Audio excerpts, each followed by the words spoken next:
मैले तपाईहरु सबैलाई मेसेज पठाएको थिएँ, तर तपाईहरुले त्यो मेसेज हेर्नु भएको रहेनछ।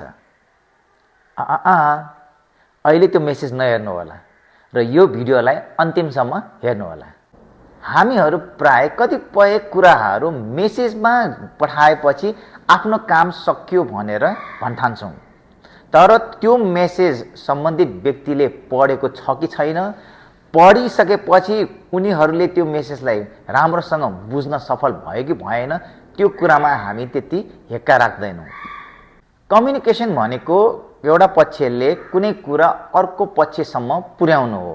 अझ गुड कम्युनिकेसन भनेको त एउटा पक्षले पठाएको कुरा अर्को पक्षसम्म पुग्नु जरुरी छ र साथसाथै अर्को पक्षले त्यो सन्देशलाई राम्रोसँग बुझ्न जरुरी छ। आजभोलि मैले मेसेज पठाएको थिएँ, फलानाको मार्फतबाट मैले सन्देश पठाएको थिएँ भनेर आफू बस्न खोज्छौं।